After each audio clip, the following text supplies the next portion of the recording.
We're in the middle of a real transformation, aren't we? Artificial intelligence is moving so quickly from something we read about to something that's actually changing how we learn and work every day. Definitely. For you tuning in, the big question has to be, how do we make sense of all this? You know? That's exactly the territory we're exploring in this deep dive. We're going to try and unpack the many ways AI is impacting education and, well, what we need to understand to navigate what's shaping up to be a very different future. Right. And to really get a kind of 360-degree view, we've gathered a bunch of different perspectives. We've got insights from Forbes, Training Magazine, the NEA, The National Education Association, yeah. IE Insights, Faculty Focus, Cornell University Center for Teaching Innovation, Deloitte, and even some like really interesting chatter from teachers on Reddit.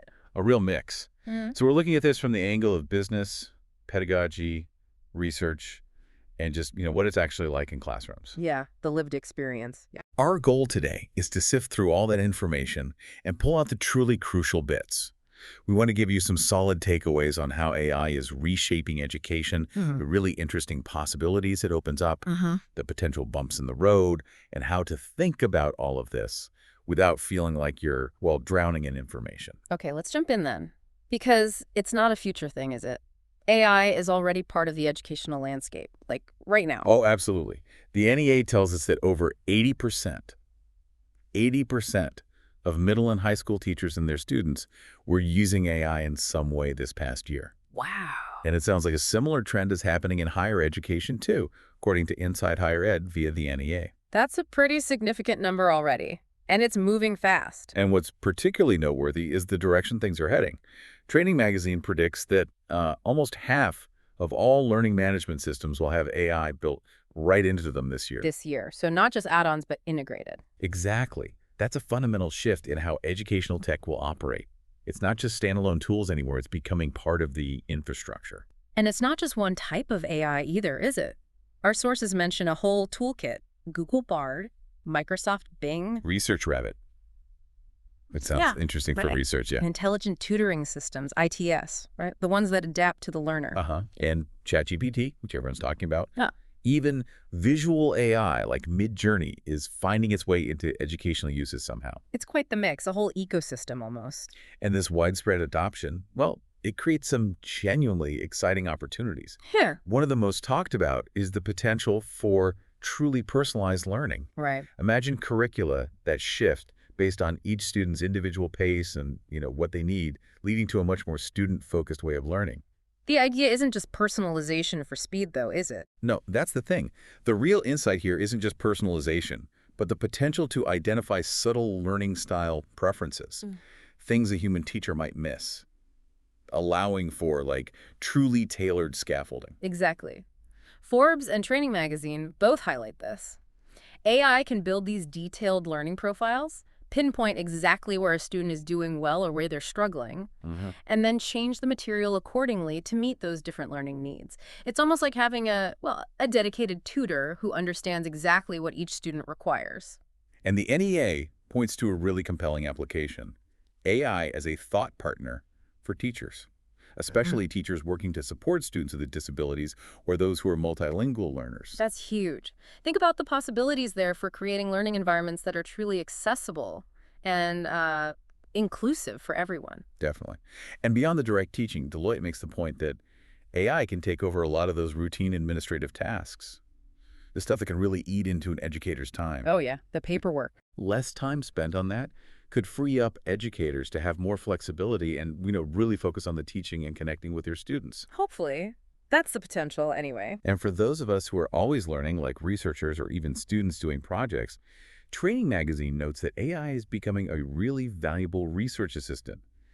It can help make the often time-consuming process of finding and organizing information much more efficient. Streamlining things. Okay, so lots of potential upsides, but with any powerful tool, we have to consider the potential downsides too, right? The challenges. Absolutely. And Forbes brings up a really important point about the risk of increasing human isolation.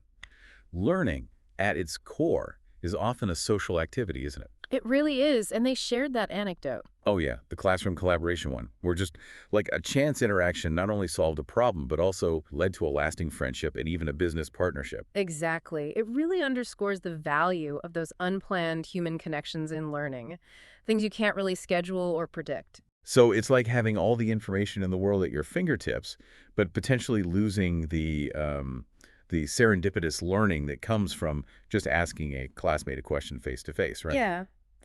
It leads to what Forbes calls the paradox of potential, this incredible accessibility that AI offers. But at the same time, the possibility that this very accessibility could lead to people feeling more isolated. It's something we really need to keep in mind. Definitely. I think Cornell's Center for Teaching Innovation, they lay out some key areas we need to think carefully about, making sure AI development is transparent and has proper oversight. Right, knowing how it works. The chance of AI generating inaccurate or maybe even discriminatory content, the environmental cost of training these huge AI models. Which is significant. Yeah. Questions around who can access and benefit from these technologies, the equity piece, and of course, privacy and how we manage data. Lots to unpack there. Let's zoom in on that point about accuracy and bias. Hmm. Cornell and the NEA both remind us that AI models learn from massive amounts of data, right? That's about. And if that data isn't perfect, if it contains biases, then the AI's output might not be neutral either. It could even reflect and potentially amplify those biases. Which raises a huge question for both educators and students. Mm. How do we critically assess information that comes from AI? We need to be constantly thinking about where the information comes from and whether we're getting a full and balanced picture. You can't just take it at face value. No, definitely not. And on the topic of privacy, Cornell points out that these large language models, or LLMs, that's the tech behind tools like ChatGPT, Right. they can store user conversations and even use them to improve themselves as training data. That brings up some serious questions about, well, intellectual property and the potential for information to be shared in ways we didn't intend or maybe don't even know about. Especially when we're talking about student information. Cornell rightly emphasizes how crucial it is not to share any private student data, Yeah. information protected by FERPA in the U.S., The privacy law, yeah. with these AI tools. Yeah. We have to be extremely careful about how this data is handled. That's non-negotiable. Okay, so privacy bias. What about the educators themselves? How prepared are they for all this? The NEA highlights a really surprising statistic. Uh, Over 70% of K-12 teachers have never had any professional development specifically on AI. 70%. That's a huge gap, isn't it? It really is, and it needs attention fast. And this lack of training, understandably, leads to concerns among educators. The Reddit discussion we looked at showed worries about students becoming, well, too reliant on AI and not really understanding the fundamental concepts underneath. Yeah, I saw that. One person on Reddit used a great analogy. It's like students not learning how the car engine works because they always just relying on GPS to get where they're going. Exactly. They get the result, but not the understanding. Right. The worry is that AI becomes a shortcut that students use to avoid the deeper work of learning. The Reddit thread also touches on the idea that, if students aren't already motivated to learn, AI might make it even easier for them to just disengage, check out. And the issue of equal access goes beyond just the AI itself. The NEA also points out that AI could widen the digital divide. If some students in schools have more access to the technology, and crucially, to well-trained educators who know how to use it effectively. Then others get left behind. It exacerbates existing inequalities. Precisely. It's interesting to see how educators are adapting in real time, though. The NEA mentions that some teachers are even going back to handwritten assignments as a way to, well, ensure students are doing their own work. Sort of an analog solution to a digital problem. Yeah, and there seems to be a difference in how educators view AI, with some of the perhaps more experienced teachers being a bit more cautious about its benefits compared to maybe younger educators. Generational differences, maybe? Could be. Yeah. And IE Insights also brings up a nuanced point about personalized syllabi. The idea of an AI creating a unique syllabus for each student sounds great. Sounds amazing, yeah. But they caution that these might not take into account how a student's interests can change over time. You start a course interested in one thing, but discover something else. An AI might lock you in too early. Potentially leading to a less fulfilling educational experience if it's too rigid, even if it's personalized initially. So, okay. If AI is so widespread and presents these kinds of challenges, bias, privacy, equity, teacher preparedness, how do we actually get educators ready for this new reality? Well, Training Magazine really stresses that it's absolutely essential for teachers to get the necessary upskilling and professional development. They need to understand how these AI systems work, not just be users. Right. Not just how to click the buttons, but what's happening behind the scenes. Exactly. And this includes not just knowing how to use the tools, but also developing important digital skills, like being able to analyze data. That helps educators understand the feedback and insights that AI provides about student learning. And a really practical skill that Training Magazine emphasizes is learning how to write effective prompts for generative AI. Prompt engineering, basically. Yeah, that's becoming a key skill. The better the instructions you give to the AI, the more useful and tailored the output will be. It's almost like being able to do effective online searches back in the day, but maybe more complex. It really is a new kind of literacy. And educational institutions have a really important role to play here. Training Magazine suggests they need to provide teachers with access to platforms for AI training, helpful resources, opportunities to connect with experts, Support systems. support systems, yeah. They even mention Coursera as one example of where educators can find relevant courses, but institutions need to build this in. And crucially, both the NEA and Cornell highlight that this training needs to go beyond just the technical how-to. Educators also need to understand AI bias, the ethical considerations, its limitations, Right, the critical thinking part. and how to guide students in using it responsibly. It's about digital citizenship in the age of AI. And it's not just about educators being informed users of AI. Training Magazine argues that they need to actively promote AI as a tool for collaboration among students and teach them how to use it in ethical and responsible ways. Model it. Be the guide. The NEA agrees, calling for educators to be continuously involved in how AI tools and policies are developed and put into practice. Their insights from the classroom are crucial, right? To make sure these technologies actually benefit students and teachers. Couldn't agree more. Their voice is essential. Okay, so that's educators. Now let's turn our attention to how we prepare the students themselves for a workforce that will increasingly involve AI. Yeah, the future of work piece. Deloitte paints a pretty clear picture here of a significant shift in how work gets done, across many different professions too: accounting, supply chain, legal. All being impacted by AI and what they call Gen AI, generative AI. It's not just about machines taking over tasks, though, although that's part of it. Deloitte points out that AI's ability to handle routine work can actually give younger professionals more flexibility in how they approach their jobs. Maybe focus on higher-level tasks sooner. That's an interesting angle. But what's really striking is that employers are starting to prioritize job candidates who have AI skills, sometimes even over those with more years of traditional experience, but less AI knowledge. So it's already shifting hiring priorities. It seems so. This is really accelerating the changes in job roles and the skills that are in demand. And Deloitte cites some compelling research, predicting that the skills needed for jobs globally will change by a massive, 68% by 2030? 68%. And they expect Gen AI to be a major factor in speeding up that change. The demand for AI-related skills is definitely on the rise. It's happening fast. So what does it mean, then, to be AI ready as an employee? Deloitte breaks it down into three key areas: technical skills, ethical skills, and human skills. Right. On the technical side, this includes things like prompt writing. The skill we were just talking about for educators, it's crucial for workers too, Makes sense. as well as being able to define the parameters for AI tools, understand their limits, and critically, knowing how to check if the AI's output is accurate and reliable. You can't just trust it blindly. Validation is key. Okay. And ethical skills. Deloitte emphasizes the ability to think critically about how AI is being used, to understand the potential impact of AI in different situations. Think hiring or loan applications. High-stakes areas. Exactly. And to be aware of privacy and security considerations. This isn't just about following rules.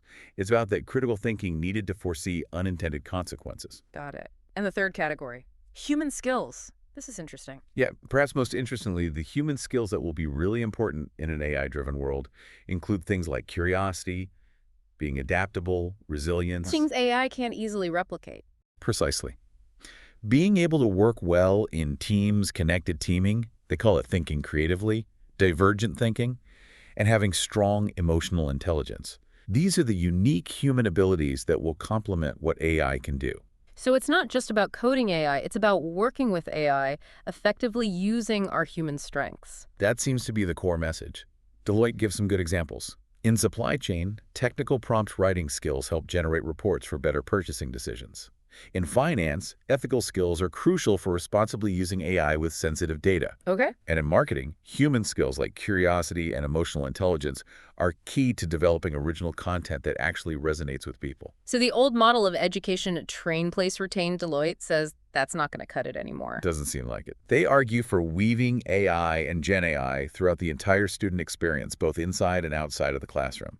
It needs to be integrated, not just an add-on course. So what should higher education institutions be doing? They need to step up by offering maybe smaller focused credentials in AI stackable credentials, maybe so people can continuously upskill, and by using their career services and industry connections to create really valuable internship opportunities for students in AI-related fields. Real-world experience. Practical application. Deloitte even points to the SEC AI Consortium as a really interesting example. Universities sharing resources, working with industry partners. Yeah, pooling knowledge and connections to make sure students graduate with the AI and data science skills that employers are actually looking for right now. It's a collaborative model. Okay, collaboration, new skills. One last big piece seems to be assessment. How do we know students are actually learning if AI can write their essays? That's the million-dollar question, isn't it? Faculty Focus argues that as AI makes it easier for students to generate responses to traditional assignments, our ways of assessing learning really need to evolve. We need authentic assessment. Authentic assessment. Okay, what does that mean exactly? Well, authentic tasks are designed to mirror real-world activities. They require students to actually apply their knowledge and demonstrate their skills rather than just, passively answering questions or writing a standard essay. Performance-based stuff. Okay, so less recall, more application. Like what? Think about things like student presentations, group projects where they have to collaborate, conducting actual empirical research, creating documentaries, or even podcasts like we're doing right now. Meta. Yeah.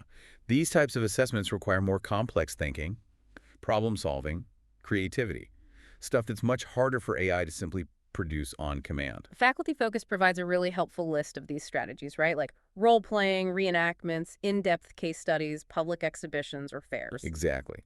The key is that these tasks should feel meaningful and engaging to the students, relevant to something beyond just getting a grade. And to make these authentic assessments truly effective, Faculty Focus highlights several important practices, things like making expectations really clear from the start. Crucial.